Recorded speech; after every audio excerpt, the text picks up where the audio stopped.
hospitali za kibinafsi za mashinani, na pamoja na mimi tuko na directors, CEOs na weka hazina katika sekta ya afya.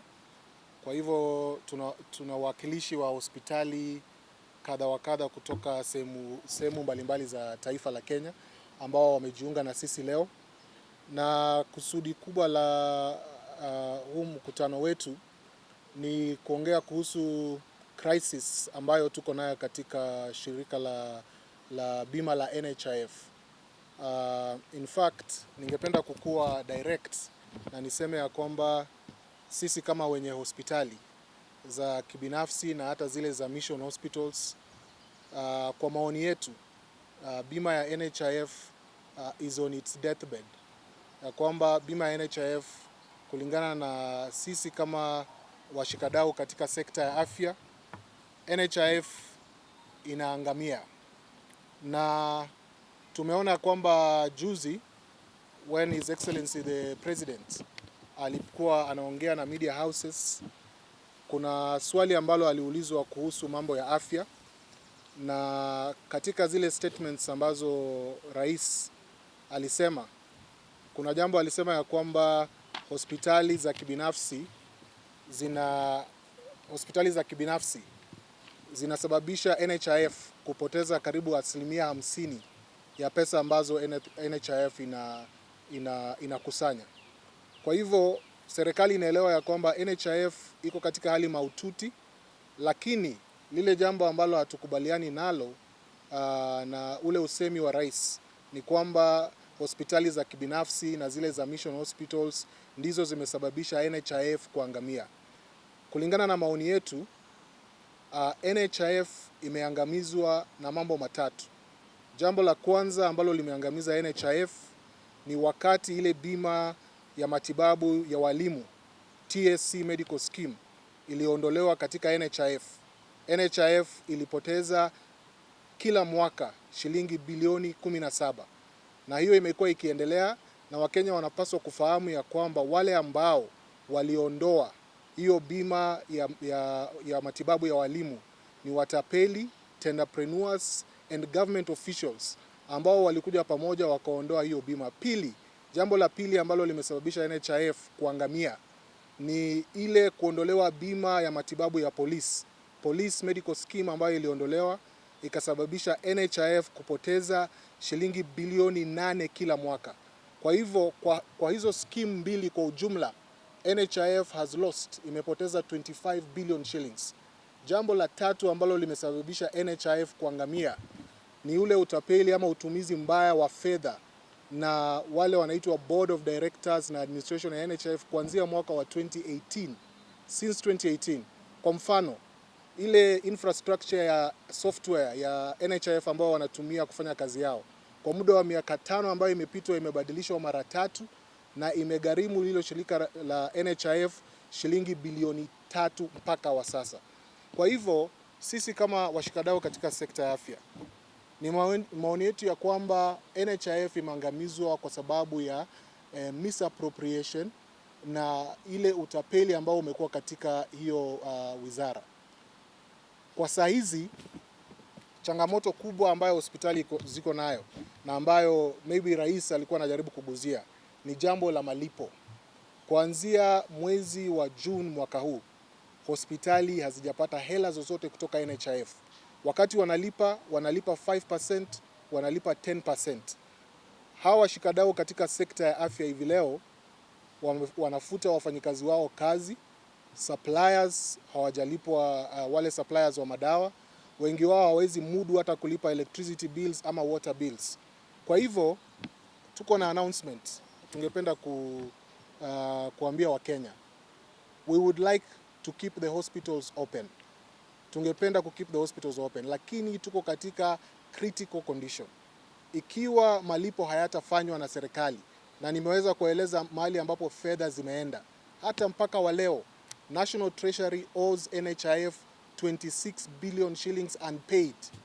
Sisi kama mahospitali zote ukijumulisha public hospital, private hospital, mission hospitals, we are owed 30 billion shillings right now as we are talking. hospitals zinafunga, wafanyikazi wamefutwa kazi, wale ambao wametusupply wamefunga accounts, wengine wametoka katika biashara.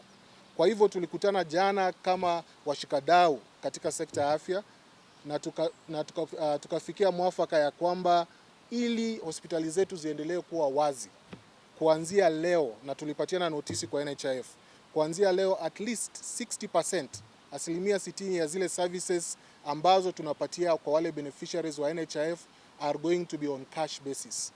And we are not doing this because we don't care about Kenyans. In fact, on the contrary, we care because we want hospitali zibaki kama zimefunguliwa.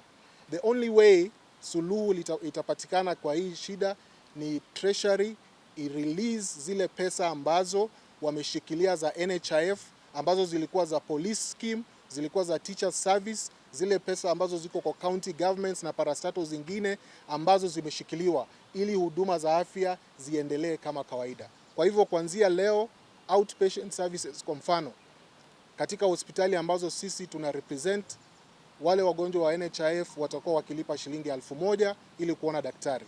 Na ikiwa mgonjwa atahitaji tuseme admission ama upasuaji ama cancer care ama dialysis, ili sisi tuweze kumudu hospitali zifanye kazi, kutakuwa na cases ambazo tutakuwa tuna charge, na hii itaendelea hadi mpaka wakati treasury itaona ni vizuri kurelease pesa kwa NHIF ili ilipe mahospitali.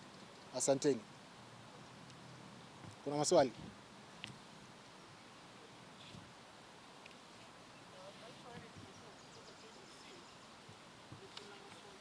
Asante sana kwa hayo maswali. Swali lako la kwanza ni kuhusu ile kandarasi au mkataba ambao uko baina ya NHIF na mahospitali. Contract ambayo tuko nayo na NHIF inasema ya kwamba malipo ya zile claims ambazo hazina shida yoyote zinapaswa kufanyika within 90 days. Maximum within 90 days. Sisi tuko hapa kwa sababu kwa muda wa miezi 8 hizo claims hazijalipwa. In fact, naweza kueleza taifa ya kwamba kuna claims ambazo ziliwekwa ndani ya NHIF system ile ya kitambo ambayo nimesema ilibadilishwa 2019, 6 billion shillings ambazo zinafaa kwenda kwa hudumu miaka 4 sasa bado hazijalipwa. Kwa hivyo contract ambayo tuko nayo na NHIF na hospitali zote whether mission private ni kwamba claims zinalipwa within 90 days. Haipaswi hospitali zikuwe zinangoja miaka 4, 3, 5. Huduma zinafanywa aje? Hiyo ni la kwanza. Jambo la pili, umeguzia swala la ufisadi, especially where healthcare providers are concerned.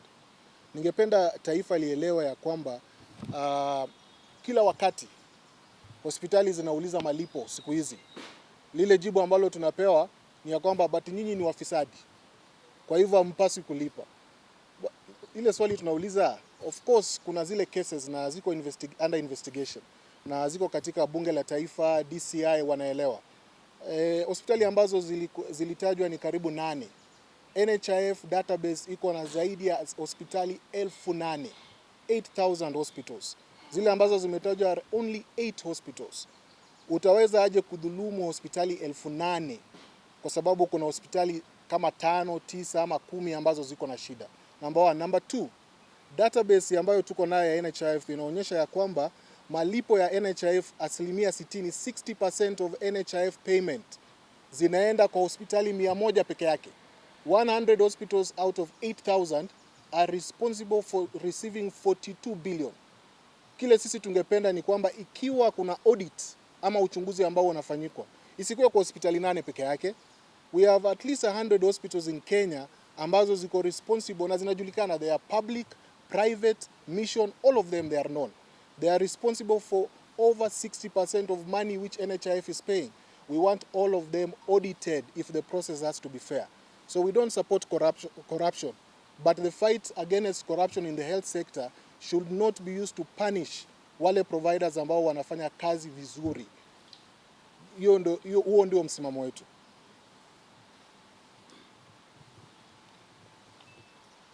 Sijui kama tumeelewana hapo. Kuna maswali mengine ama nisome hii statement kwa English? Kwa English. Gentlemen, as doctors in the private sector, we are here today to announce that the NHIF is dead. This is something which we as a nation are afraid to admit. The fact of the matter is NHIF is not even on the deathbed, that NHIF is non-existent. And we have come also to announce to the country the cause of death, because that is our work as healthcare providers. We believe as healthcare providers that the President, His Excellency the President, has received the wrong death certificate for NHIF. The cause of death that the President has been told, which, as you are aware, has been, zeroed in on allegations of fraud. We believe this is the wrong cause of death. The cause of death of NHIF is three things. Number one, the removal of the teachers' medical scheme from NHIF resulted in a loss of over 17 billion per annum of revenues to NHIF. This teachers' medical scheme was removed by tenderpreneurs and a few unscrupulous government officials who sought to benefit from that scheme. So on that scheme alone, NHIF lost 17 billion per annum. And these people who received this money are well known. Number two, the removal of the police medical scheme from NHIF. That one alone cost the NHIF 8 billion shillings per annum. And not surprisingly, the same scheme was given to the same group of entrepreneurs and the same group of government officials. So cumulatively, NHIF has been bleeding 25 billion shillings per annum from its revenues. Number three, misappropriation of revenues by consecutive NHIF boards and administration. I will give you an example.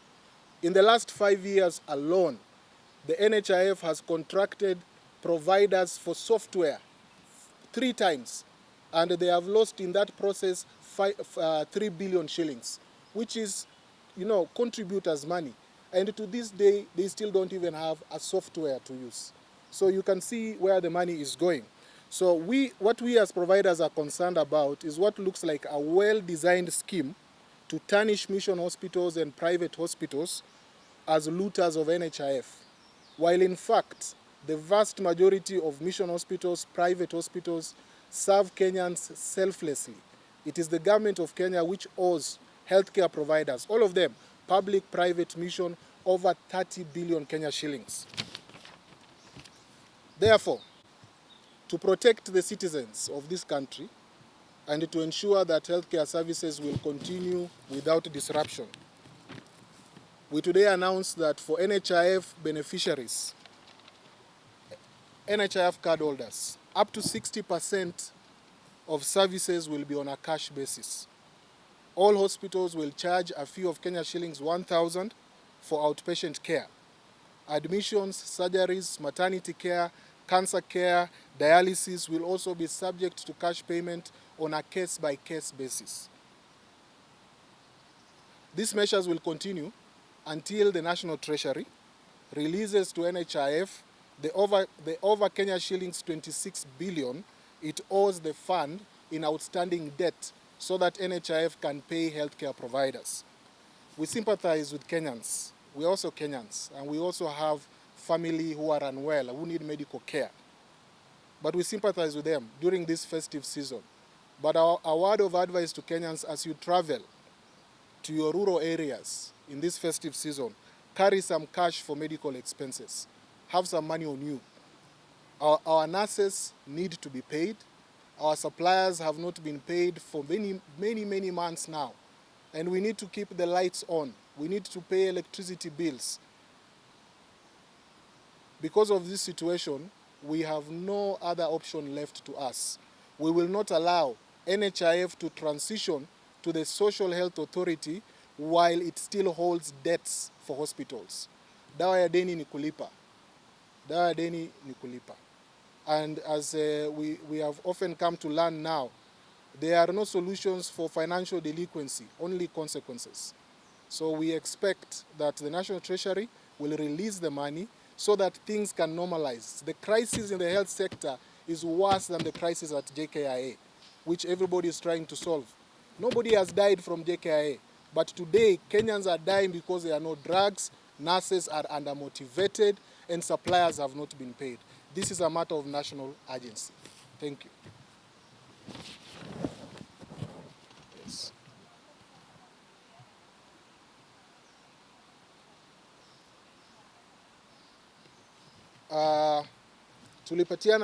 Tulipeana notisi kwa NHIF tarehe 8 mwezi huu wa Disemba. Hiyo notisi NHIF ilipokea na wakatueleza ya kwamba wanafanya juhudi zote kuhakikisha ya kwamba malipo yatafanyika.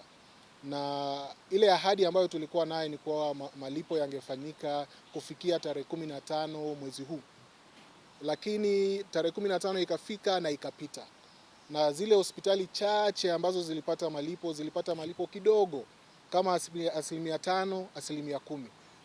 Hata kuna ile scheme ambayo tunaita capitation ambayo hospitali zinatumia kuwaona wagonjwa wa outpatient. Mpaka wa leo, kaunti kama Kajiado haijalipwa. Kaunti kama Narok hawajalipa. Na hiyo ni scheme ambayo inapaswa kulipwa between October and December. Hospitali bado zinahudumia wagonjwa, lakini muda wa miezi 3 sasa hakuna malipo yoyote. Wakati tunauliza ya kwamba nini kinachoendelea, tunaambiwa kwamba NHIF hamna pesa. NHIF haina pesa. Na ilihali the narrative ambayo iko kule nje ni kwamba NHIF haina pesa kwa sababu hospitali za kibinafsi, mission hospitals zimetapeli NHIF. Lakini sisi leo tumeamua kuja kuongea ukweli. NHIF haina pesa kwa sababu pesa ambazo zilikuwa zinasaidia NHIF ziliondolewa. Ukiondoa 200,000 civil servants between police and teachers, if you remove within 1 year 25 billion, how do you expect the scheme to survive? Na uchukue hiyo pesa upatie private contractors ambao tunawafahamu. Na mmekuwa mkiona katika magazeti walimu wanalalamika, polisi wanalalamika, because the money that was being used to keep NHIF working has gone into private hands. And then you turn the story and you say NHIF is collapsing because private hospitals are stealing money. This is not true. The reality of the matter is the vast majority of private hospitals are offering services selflessly. Na ukienda katika sehemu za mashinani, we are the main providers. If you go to the slum areas around Nairobi, you go to Kibra, you go to lower areas like Umoja, Dandora, what you find our members offering service today despite the fact that they have not been paid for over 8 months. So we must change the story. The reality of the matter is there is a clear scheme orchestrated high in government to make sure that NHIF transfers to private hands and all this money. In fact, we are very worried about social health insurance, social health authority. Wameweka pale ya kwamba claims management will be subcontracted. We are watching very carefully because if they subcontract that claims management to the same people who have been harassing police officers, same people who have been harassing teachers, we will stand up and we will be counted. That one we cannot allow. NHIF is losing money because of a scheme to deny it money, to transfer that money to private hands. Now, umeona juzi kwa magazeti wamesema contributions za NHIF zimeshuka. Ni kweli, because Kenyan people have lost confidence. Why would you pay for an insurance when you go to hospital, you are told the service is not available? So we need to have an honest discussion as a country. This is not about private versus public. This is about money that belongs to Kenyans and the equal right of Kenyans to access health care.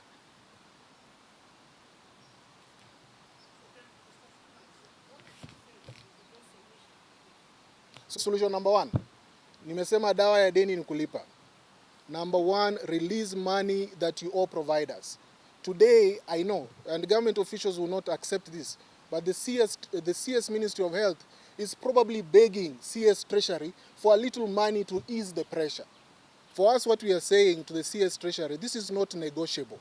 These are Kenyan lives. These are people who are dying. We cannot be, dancing on their graves and saying, munaweza ngoja. Kenyans cannot wait for healthcare. If you need dialysis, you need it today. If you need cancer care, you need it today. I can even bet that we can have a delay of 1 hour for a generator, but we cannot have a delay of 30 minutes for a ventilator. So money needs to be released. Treasury still owes money for teacher scheme, for police scheme. They owe this money from other parastatals to NHIF. We have been knocking on NHIF door day in, day out, until the NHIF people have told us, tafadhali, as you see us, we have no money. And we understand, they have no money. So we ask, where is the money? They are saying, first of all, contributions have fallen, and you understand the economic situation. Number two, the other statutory, the other contributions by government agencies are not coming in. We want treasury to release money to NHIF. NHIF pay providers. We will not allow NHIF to transition to SHA na hiyo madeni. If you transfer the problem of NHIF to SHA, SHA will collapse on day one. All these debts must be paid before we move to the Social Health Authority, so that the Social Health Authority, which we support, by the way, again, we should not have a confusion here that we are against the President's agenda. We support the reforms, we have participated, but do not transfer the illness that has been there in NHIF to Social Health Authority. Pay the debts and then we move on.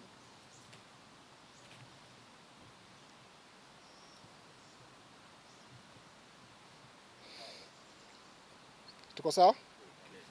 Thank you so much.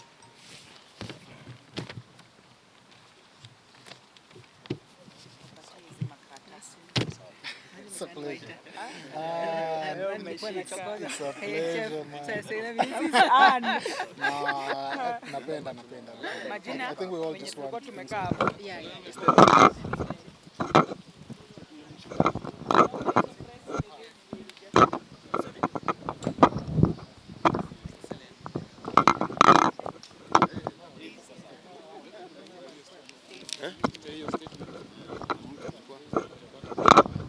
So, ladies and gentlemen, sorry?